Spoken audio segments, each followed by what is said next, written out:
कि जो मामला चल रहा लगातार बेगूसराय में अविनाश भट्ट ऐसा क्या कर दिया है अविनाश भट्ट ने जो इस तरह का माहौल चल निजी अस्पताल उस पर आवाज उठाए थे। उसके रिएक्शन में वो डॉक्टर साहब ने प्रेस कॉन्फ्रेंस किए थे और वो डॉक्टर साहब ने अविनाश भट्ट पे आरोप लगाया था कि अविनाश भट्ट को मैंने चंदा देने का, यही था ना, अनुदान बता रहे वो अनुदान देने का बात कर रहे थे। लेकिन वही हम जानने का प्रयास करते हैं भट्ट जी से, क्या वो अनुदान में मिला था या आपने कुछ काम किया था? इस दुनिया में भाई मेरे, मैं आपको बता रहा हूँ, कोई फ्री में आपको ना 1 रुपये नहीं देगा। मैं लिख के दे रहा हूँ। स्टेशन पे 2 रुपये घट जाएंगे ना आपके टिकट में, तो पड़ोसी से मांग के देखिए, वो नहीं देगा आपको।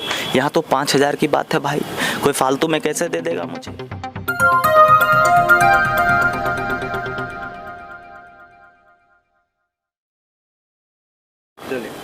नमस्कार, मैं हूं अमृत रंजन और हमारी मौजूदगी अभी बेगूसराय में है और हम एक ऐसे शख्सियत से मिलवाने जा रहे हैं जो अपने पत्रकारिता के दम पे, अपने टैलेंट, अपने आवाज़ के दम पे, अपने माइक की आवाज़ के दम पे जो आज बेगूसराय में छा गए हैं। मैं उन्हीं से आपको मिलवाना चाहूँगा, रूबरू करवाना चाहूँगा। वो हमारे साथ हैं अविनाश भट्ट, जो कि द न्यूज़ हॉल चलाते हैं। सबसे पहले भट्ट जी, आपका स्वागत है। बहुत बहुत धन्यवाद भाई, आप हमारे घर पे आए, बहुत बहुत धन्यवाद। अच्छा, 2 दिन से हम देख रहे हैं कि जो मामला चल रहा लगातार बेगूसराय में अविनाश भट्ट ऐसा क्या कर दिया है अविनाश भट्ट ने जो इस तरह का माहौल चल रहा है? कुछ नहीं, ऐसा कुछ भी नहीं किया है अविनाश भट्ट ने। और अगर आपको लग रहा है कि मेरा नाम बहुत ज़्यादा कंट्रोवर्सीज के रिलेटेड आता है, तो एक्चुअली है क्या कि मामले बहुत सारे ना, आप जब समाज में रहते हो, समाज के लिए काम करते हो, तो बहुत सारे मामले निकल कर आते हैं, बहुत संवेदनशील मामले निकल कर आते हैं। तो बहुत सारे लोग जो हैं वो बस माइक कैमरा शौक के लिए रखते हैं, उनको बोलना मतलब पसंद नहीं होता है वैसे मामलों पर। तो हमारी गलती बस यही है कि हम जो है सच्चाई जो है बेझिझक, और किसी भी मामले को लेकर, चाहे वो कितना भी संवेदनशील हो, हम उस मामले को उठाते हैं और सच्चाई से जनता तक पहुंचाते हैं, जिस वजह से लोग समझते हैं कि मैं कंट्रोवर्सीज में रहता हूं, पर ऐसा कुछ नहीं है। चलिए हम अब बात करते हैं जो बेगूसराय में मेडिकल जगत का जो लुटेरा लूट जो खसोट कहा जा रहा था और कहा जा रहा है भी, क्योंकि उसी पे आवाज उठाए थे अविनाश भट्ट ने। एक अस्पताल है, निजी अस्पताल, उस पर आवाज उठाए थे। उसके रिएक्शन में वो डॉक्टर साहब ने प्रेस कॉन्फ्रेंस किए थे और वो डॉक्टर साहब ने अविनाश भट्ट पे आरोप लगाया था कि अविनाश भट्ट को मैंने चंदा देने का, यही था ना, अनुदान बता रहे वो अनुदान देने का बात कर रहे थे। लेकिन वही हम जानने का प्रयास करते हैं भट्ट जी से, क्या वो अनुदान में मिला था या आपने कुछ काम किया था? देखिए, मुझे हंसी आ रही है और मैं उस वक्त भी हंस रहा था जब उनकी ये वीडियोस में देख रहा था, वो जब बता रहे थे। अभी मैं काफ़ी रिलैक्स फील कर रहा हूँ क्योंकि लास्ट नाइट ही मैं लाइव आया था इसके रिगार्डिंग। देखिए, ऐसा है कि इस दुनिया में भाई मेरे, मैं आपको बता रहा हूँ, कोई फ्री में आपको ना 1 रुपये नहीं देगा। मैं लिख के दे रहा हूँ। स्टेशन पे 2 रुपये घट जाएंगे ना आपके टिकट में, तो पड़ोसी से मांग के देखिए, वो नहीं देगा आपको। यहाँ तो 5,000 की बात है भाई, कोई फालतू में कैसे दे देगा मुझे? बात मैं बताता हूँ। बात तब की है जब इनका जो ये हॉस्पिटल है ये खुलने जा रहा था, इनॉग्रेशन हो रहा था इसका। तो इनके सहयोगियों के द्वारा, मैनेजमेंट के द्वारा और इनके भी द्वारा रिक्वेस्ट किया गया मुझसे कि सर ऐसा है, आपको बहुत सारे लोग सुनते हैं, तो आप जो मेरा थोड़ा सा एक ऐड कर दीजिए इनॉग्रेशन के ही दिन। मैंने बोला चलो ठीक है, मैं वैसे करता नहीं हूँ ये सब। बहुत ज़्यादा रिक्वेस्ट करने के बाद मैं मान गया।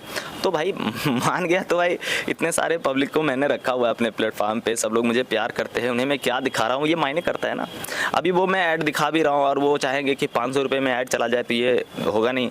तो 5,000 रुपये मैंने तब भी, अभी भी मैं मिनिमम है ये प्राइस है, इससे कम में लेता भी नहीं हूँ एडवर्टीजमेंट का। और तब उन्होंने ऐसा किया था और उनके भी अकाउंट से नहीं, खैर उनके मैनेजर के अकाउंट से हमारे अकाउंट में आया था। कोई नहीं, ये बात सच है, पर उन्होंने अनुदान के रूप में नहीं दिया भाई। मैंने इसके बदले जो है उनका जो इनॉग्रेशन सेरेमनी था उसको मैंने कवर किया था, बजाबता मैंने कवर किया। वो वीडियोज़ अभी भी मेरे यूट्यूब पे, मेरे फेसबुक पे अवेलेबल, आप जाके देख सकते हैं। अगर ऐसा है तो आप जो देखते होंगे तमाम जो विज्ञापन चलता है उसका भी पैसा बड़े लाखों करोड़ों में लिया जाता है। तो अविनाश भट्ट ने एक अस्पताल का अगर प्रचार कर दिया तो पैसा ले लेने के बाद उसके बाद उन्हीं हॉस्पिटल का आ जाता है एक थोड़ा सा धोखाधड़ी जो पेशेंट लगाते हैं। उसके बाद जाके अविनाश भट्ट ने उस वीडियो को चलाते हैं, उसके बाद जाके अविनाश भट्ट पर ये लगातार आरोप लगता है। सबसे पहले देखिए, मेडिकल जगत जो बेगूसराय में, खास करके बेगूसराय, क्योंकि बेगूसराय जिला है तो हम जानते हैं कि बेगूसराय में जिस तरह का मेडिकल लूट मचा रखे हैं, और इस पर अगर अविनाश भट्ट ने आवाज उठाया तो क्या गलत किया है? गलत हुआ भाई, गलत, बहुत बड़ा गलत हो गया।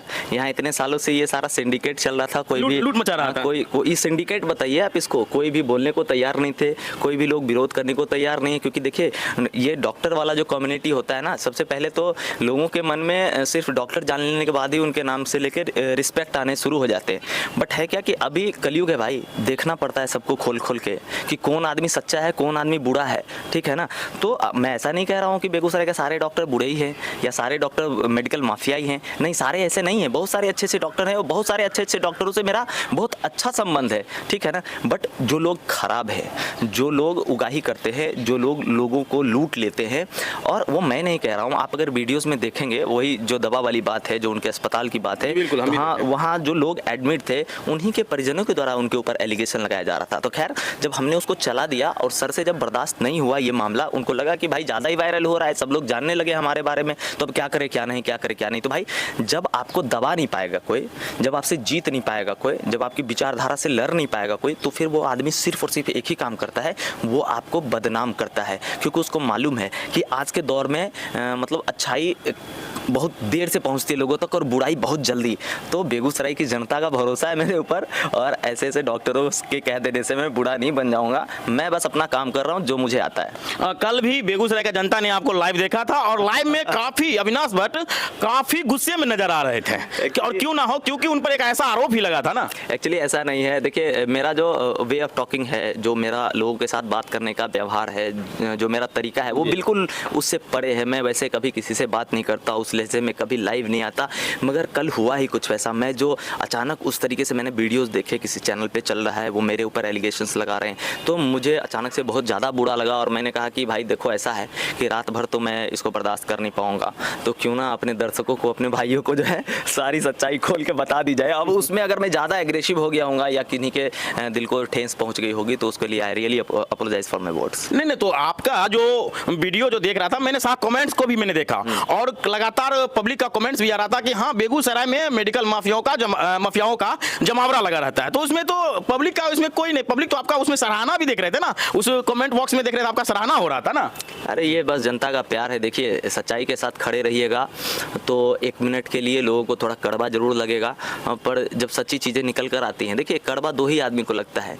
एक को लगता है जो पब्लिक है, वो सामने से देखा अरे सच बोल रहा है भाई, थोड़ी देर के बाद उसको मोहब्बत हो जाएगी आपसे। और एक जो गलत कर रहा है और जिसकी सच्चाई आप दिखा रहे हो, वो जिंदगी भर के लिए आपका दुश्मन हो जाएगा। तो खैर वैसे दुश्मनों को तो हम मतलब कोई दिक्कत ही नहीं है, अपने साथ कोई दिक्कत नहीं। बेगूसराय घर आया हमारा, ठीक है, दिनकर की धरती से आते हैं और बस वही खून पानी है, कोई दिक्कत नहीं है। चलिए, इनके पास ज्यादा समय नहीं है क्योंकि और जगह ये रिपोर्टिंग करने के लिए जाएंगे, और हम बता देते हैं कि अविनाश भट्ट जो बेखौफ पत्रकारिता करते हैं बेगूसराय में, द न्यूज हॉल्ट चलाते हैं, वो अविनाश भट्ट पर कुछ दिन पहले से आरोप लगातार लग रहा था। मैं वही जानने का प्रयास करने के लिए आया था। हो सकता है कि मैं उस डॉक्टर के पास भी जाऊं जो अविनाश भट्ट ने उन पर भी आरोप लगाया है। एकदम बेझिझक आप वहाँ भी जाइए, उनसे भी बातें कीजिए। और सबसे बड़ी चीज़ मैं आपके कैमरे के सामने बताता हूँ आपके तमाम दर्शकों को, देखिए जीवन में जब आपकी आलोचनाएं शुरू हो जाए, ठीक है, जो आपके विचारों का विरोध करने लोग शुरू कर दें, तो आप समझ जाइए कि आप जो है अपने जीवन की असली राह पर चलना सही विचारधारा का। हाँ बिल्कुल, आपकी विचारधारा सही है,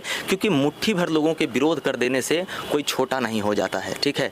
तो विरोध करना है, जिनको करना है वो खुलकर कीजिए, हमको कोई दिक्कत नहीं है। हमको बस एक ही चीज़ आता है, ऐसे ही आपकी तरफ माइक लेकर खड़े हो जाते हैं और कहते हैं कि नमस्कार मैं हूँ अविनाश भट्ट। तो ये चीज़ मुझे आता है, और जब तक मैं सच्चाई दिखा पाऊँगा, जब तक मेरे अंदर इतना धैर्य रहेगा, मेरे अंदर इतनी शक्ति होगी कि मैं सच्चाई बोल पाऊँ, सच्चाई दिखा पाऊँ, तब तक मैं ये काम करूँगा। और जिस दिन मुझे लगेगा कि मैं अब इसको ढो नहीं पा रहा, समझ रहे बात ना, ये बहुत बड़ा बोझ है मेरे भाई, इसको सब नहीं ढो सकते। तो जिस दिन मुझे लगेगा कि मैं सच्चाई का साथ नहीं दे पाऊँगा, उस दिन मैं इस माइक और इस कैमरे को भी अलविदा कह दूँगा, और फिर तब महादेव की मर्जी।